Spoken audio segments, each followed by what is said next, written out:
Welcome to Enchanted Moments Podcast. I'm Monica. I'm Spencer. And this is Creme Brulee. And she is joining us for this one. She usually does join us for all our podcasts, but Tank snuck in there and she's not happy about that. We're going to talk about Ostara, the spring equinox. It is one of the 2 times in the year that we have equal hours of day and night. So in the fall, autumn equinox, we have equal days and nights, and in the spring equinox, we have equal days and nights. The solstices, of course, the summer solstice is the longest day, and the winter solstice is the longest night. Ostara is an ancient celebration. It's been around forever and ever and ever. It was obviously a pagan celebration. It ushers in spring, and so it's all about fertility, creativity, and blossoming, new beginnings, those types of themes.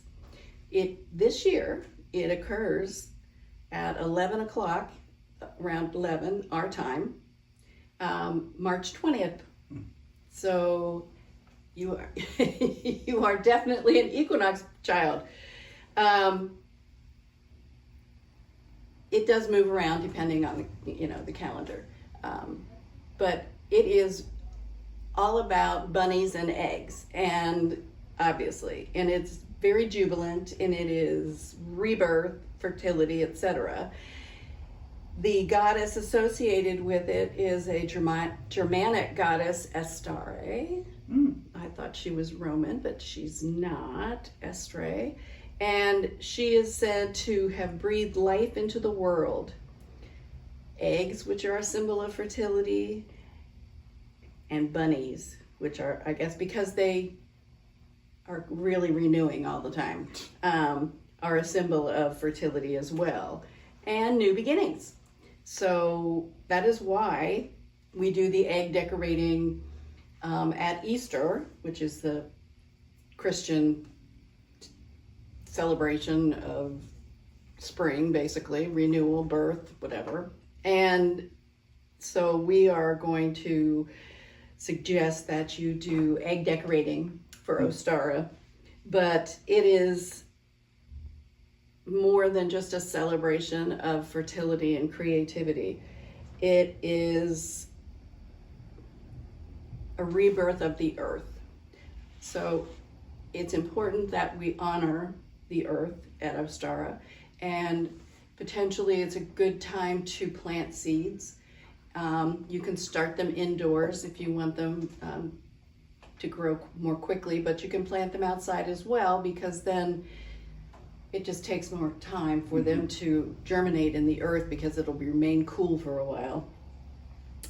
And feasting on symbolic foods, spring foods, dandelion, salads, any of the early vegetables, spring onions, daffodils, and all those beautiful little crocuses and flowers and things are associated with Ostara.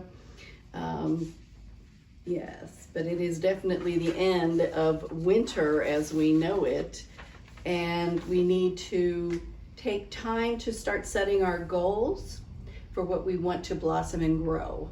So as we approach the solstice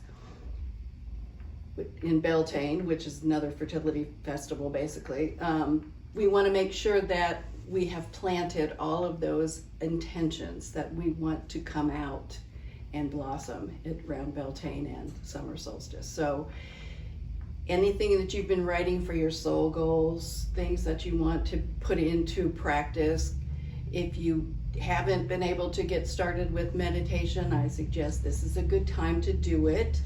You still have some interesting, cool evenings, so that you don't have to be out, working in the yard yet.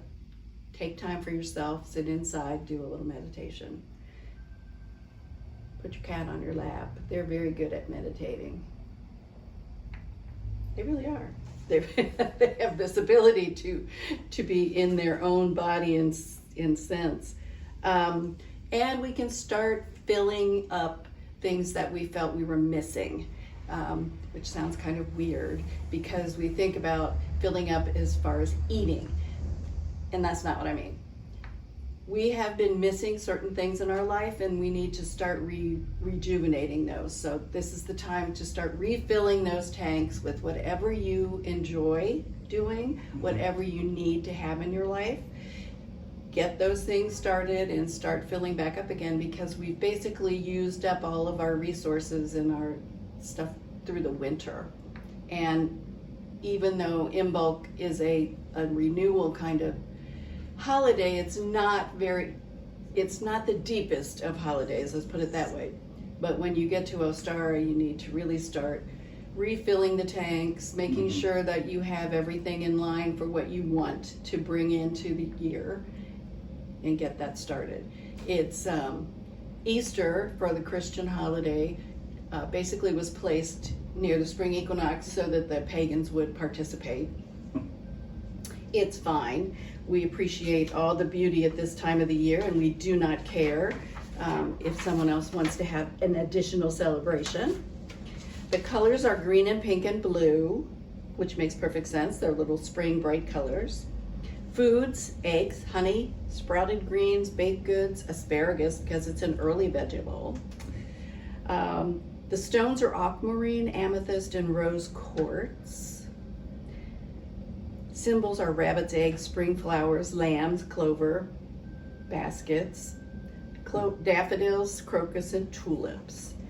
And the Isis, Ostara, and Adonis are the deities. So if you're going to put an altar together, this is a good altar to have your pretty stones on, your flowers. So I would have daffodils or something on my altar in the spring. It's always lovely. And then if you want to use Ostara or Isis or Adonis, they're great deities to have on your altar. And anything you want to bring in to blossom. So any symbolic item that you want to put on your altar, that's what you want. So those are good things to have too. And again, a good thing to do at this time of year is to cleanse. So clean your house. Spring cleaning. Open those, that's why they did it. Open those windows, dust, get everything fresh, and you're ready, set to go for the spring season. But it's always a fun holiday. I remember it being fun. And you can't have too many hard-boiled eggs. Because you can make deviled eggs and egg salad. Oh, like you can't make too many. You cannot have too many of those babies. They just are so useful. I think you can eat them in a day. Yes, you can. You can eat them just plain, but I mean too many. Oh, try lots of new things with eggs. How about that? You can put them in everything. Salads. Yeah.